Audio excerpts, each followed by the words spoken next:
کسی زمانے میں جب میں یہاں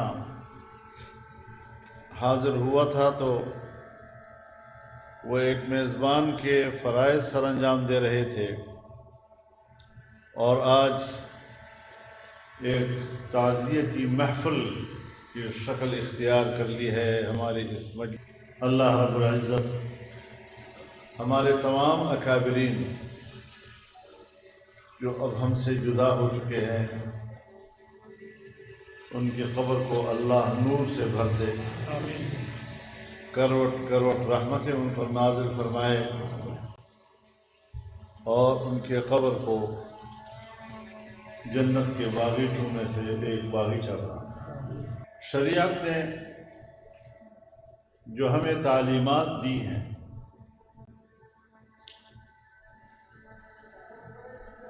یقیناً موت حق ہے۔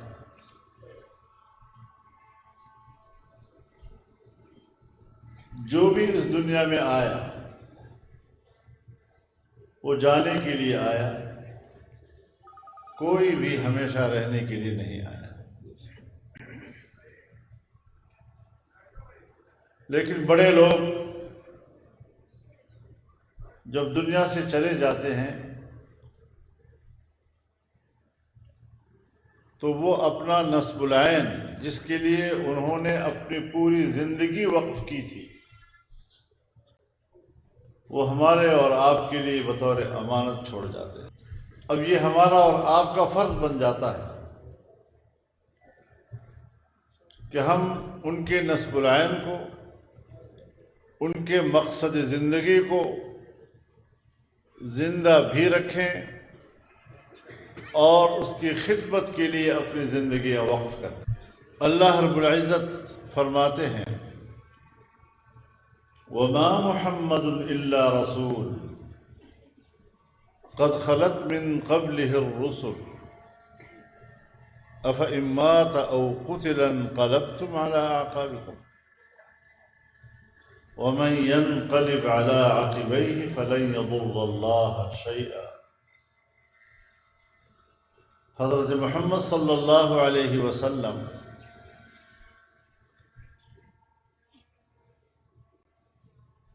کہ اگر ہم آپ کی ذات مبارکہ، آپ کی صفات مبارکہ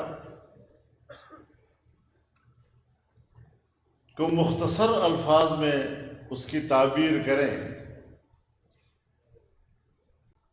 تو ہم یہی کہیں گے کہ بعد از خدا بزرگ توئی قصہ مختصر۔ اب غزوہ احد کے موقع پر جب یہ افواہ پھیلی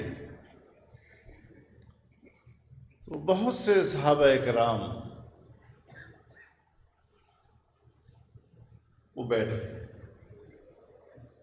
کسی نے تلوار توڑ دی کہ جس کے لیے ہم لڑ رہے تھے وہ نہ رہے تو اب کیا لڑنا ہے۔ اس پر اللہ رب العزت نے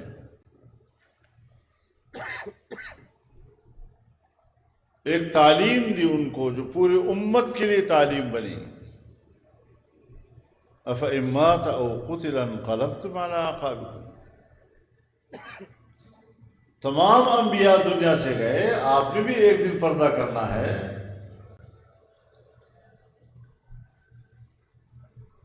تو جو مقصد وہ لے کر آئے تھے کیا تم اس میں پسپائی اختیار کر لو گے؟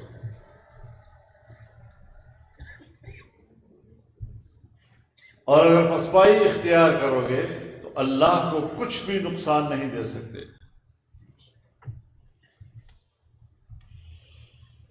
مفسرین ساتھ میں ایک نقطہ لگاتے ہیں، بل یضر نفسہ،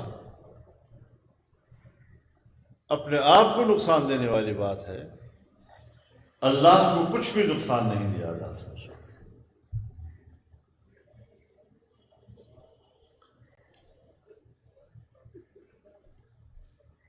اللہ رب العزت نے اپنی دین کی حفاظت کا ذمہ لیا ہے، لیکن اسباب کی دنیا میں اللہ نے آپ کو چنا ہے۔ اس اعتبار سے آپ کتنے خوش قسمت ہیں اور جب آپ اپنی خدمات کو جاری رکھیں گے تو اپنے استادوں کے لیے، اپنے اکابر کے لیے آپ صدقہ جاریہ بنیں گے۔ تو جو شریعت اللہ تعالیٰ نے ہمیں عطا کی،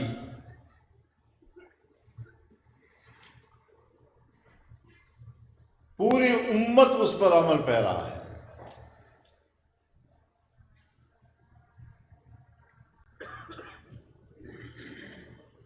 لیکن امام بخاری نے جب کتاب کا آغاز کیا تو کتاب الوحی سے کیا۔ باب کیف کان بدء الوحی الی رسول اللہ صلی اللہ علیہ وسلم۔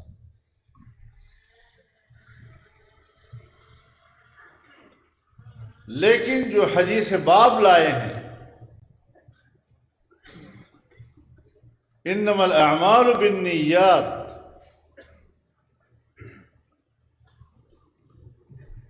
اس بات پر تنبیہ کرنے کے لیے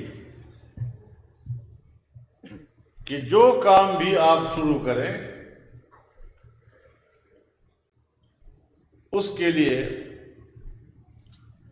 اس کی قبولیت کا دار و مدار نیت پر ہے،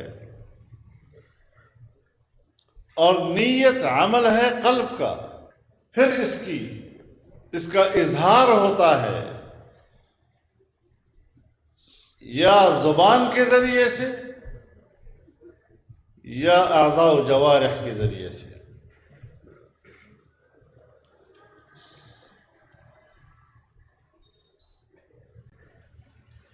ایک بڑے پڑھے لکھے آدمی نے مجھ سے پوچھا کہ اخلاص کسے کہتے ہیں؟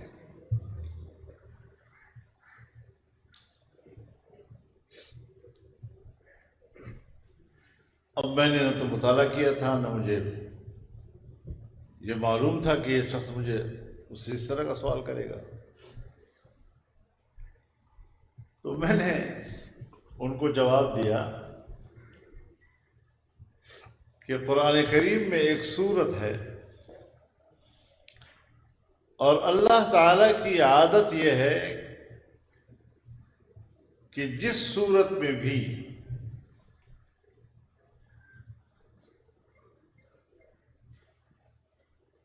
جس چیز کا تذکرہ اللہ کرتا ہے اسی سے اس سورت کا نام رکھ لیتا ہے۔ لیکن سورت اخلاص میں لفظ اخلاص کہیں نہیں ہے، تو پھر ظاہر ہے کہ اس کے پورے مضمون کو پڑھنے کے بعد ہمیں اس کے خلاصہ، اس کا معنی، اس کا مفہوم متعین کرنا ہوتا ہے۔ تو میں نے کہا مجھے تو یوں سمجھ میں آتا ہے کہ انسان کی نیت اور اس نیت پر مبنی عمل جب ایک ذات واجب تعالی کی طرف متوجہ ہوں گے تو اس کو اخلاص کہیں گے۔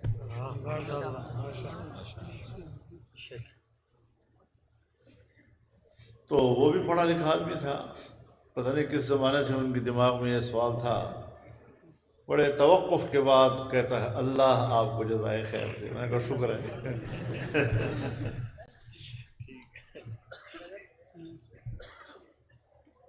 تو 2 جلدوں پر مشتمل احادیث کا یہ مجموعہ، یہ دنیوی زندگی میں عمل کا لائحہ ہے۔ تو پہلے کہہ دیا انما الاعمال بالنیات، لیکن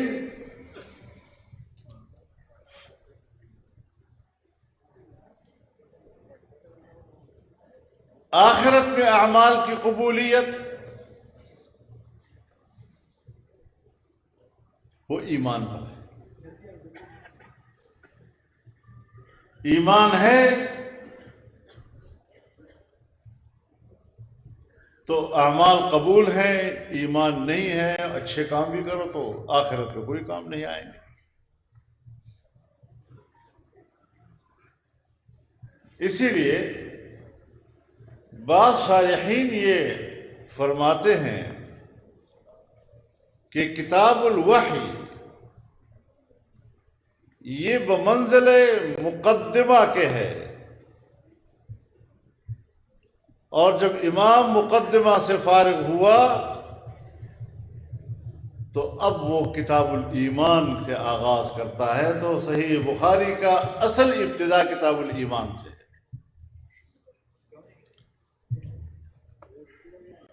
کیونکہ تمام اعمال کا آخرت میں اور ابدی زندگی میں قبولیت کا مدار ایمان پر ہے،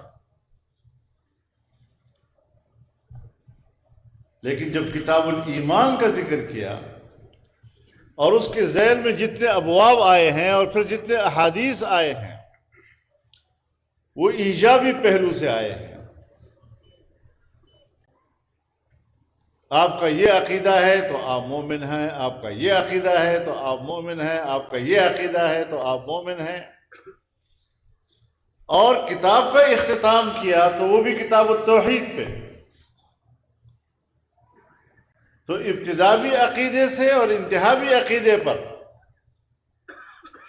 لیکن کتاب التوحید کے ذیل میں جتنے ابواب آئے ہیں غالباً 58 ابواب ہیں، اور اس کے ذیل میں جتنے احادیث آئے ہیں اس میں منفی پہلو ہے۔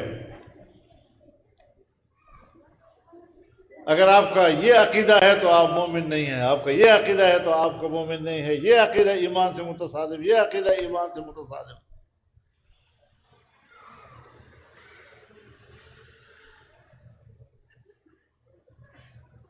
اور یہ آخری باب قول اللہ تعالی وَنَضَعُ الْمَوَازِينَ الْقِسْطَ لِيَوْمِ الْقِيَامَةِ۔ تو یہ اعمال ایسے نہیں ہیں کہ دنیا میں آپ نے کیے اور بس اڑ گئے۔ دنیا میں عمل ہے ولا حساب، اور آخرت میں حساب ہے ولا عمل۔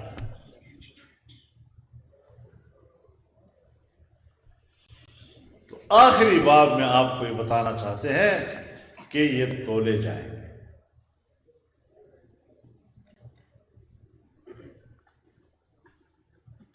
وَنَضَعُ الْمَوَازِينَ الْقِسْطَ لِيَوْمِ الْقِيَامَةِ، ہم رکھیں گے ترازو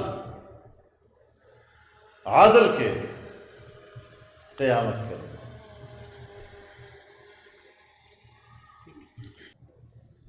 اب موازین سے تو بظاہر یہ معلوم ہوتا ہے کہ ترازو متعدد ہیں۔ اگر ترازو متعدد ہیں تو باعتبار اشخاص کے، باعتبار اقوال کے، باعتبار اعمال کے، اور بعض شارحین کہتے ہیں کہ نہیں، میزان ایک ہی ہے، اور بعض روایات سے معلوم ہوتا ہے کہ آسمان و زمین سب ایک پلڑے میں اکٹھے ہو جائیں گے۔ تو جب ترازو ایک ہے اور میزان کی جمع موازین لایا گیا ہے تو یہ اس طرح کا جمع آتا ہے کبھی کبھی تفخیم کے لیے۔